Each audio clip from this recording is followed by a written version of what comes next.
Hi, I'm Terry Eli with Minnesota Rural Electric Association, and we're here at Traverse Electric in Wheaton, Minnesota. Today, let's look at the safety standards to address these two statements. Number one, truck tools and equipment are organized and stored in a safe and orderly manner. Number two, all edges, including wood drill bits, chainsaws, pruners, have guards, sheaths, and cases. We have 16 areas to consider as we answer the question, are you RESAP ready?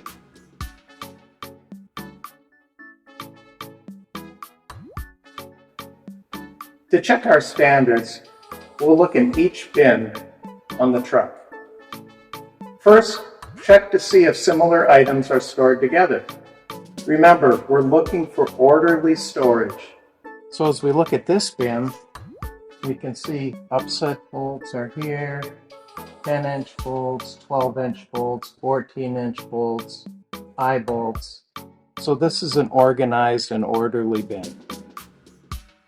Next, check to see if the area is dry. Wet areas can produce mold, which often you can smell before you can see, and mold is a health hazard. A wet environment is also nowhere you want to keep your tools and equipment. A third standard to meet is to make sure you don't have any chemicals leaking like gas or fuels or oils.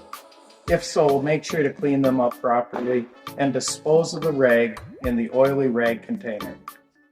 Then take a look at the bin area overall. Is it clean? We should not have garbage present. Everything has its spot to be put. We've seen some great examples of clean and orderly storage at our co-ops in Minnesota. And finally, before we close the bin door, are the items you want to retrieve easy to get at? That just makes it easier to find what you want to get. Also, you're not going to get hurt. Remember, make it easy and safe. So yep, this is very organized, easy to get at. After closing the bin door, check to see if it's secured properly. Yep. And if your storage area is not in a bin, then make sure it has positive securement with a strap.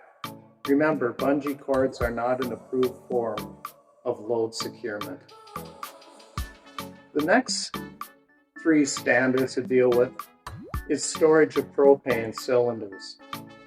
Too often we see no form of securement and these bottles are just rolling around in the bins. Let's make sure these small tanks are secured. We also need to remove the nozzle so it cannot be activated. Here's an example of a propane tank with a nozzle. Before you put it away, just simply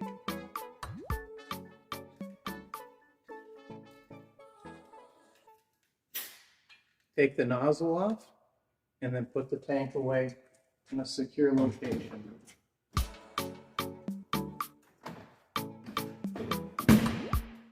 With the larger propane tanks, they should not be stored in bins, but instead in a spot with open air. And don't forget to secure them, so grab those ratchet straps and make sure they're good and tight. Before we look at the sharp edges of tools, we need to look in the bucket. We often see tools left in the bucket. Reevaluate this practice and consider storing them in a more secure and protected spot. Let's take a look at this bucket.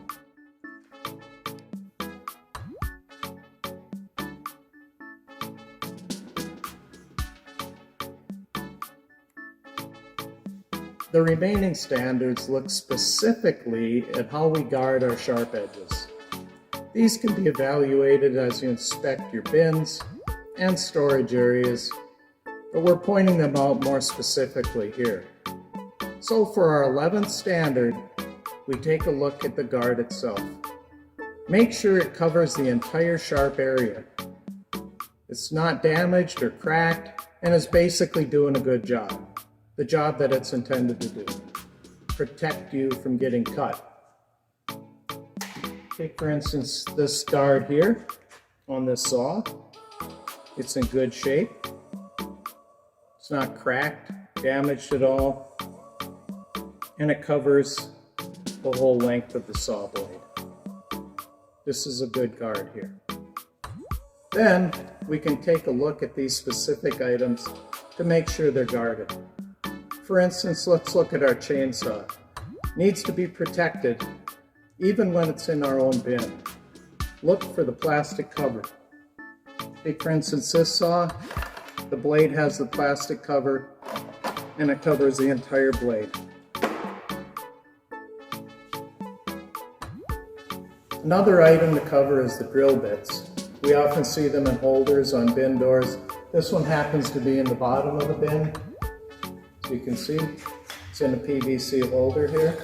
Covers the entire bit. Most importantly, the point. That way nobody will get cut or poked by the sharp end. Hacksaws are also tools that have sharp edges, so they have to have sharp edge protection. And always remember to replace the guard when you're done using it. More and more co-ops are storing pruners in their trucks. These need to have guards also. So basically, if it has a sharp edge, you need to guard it.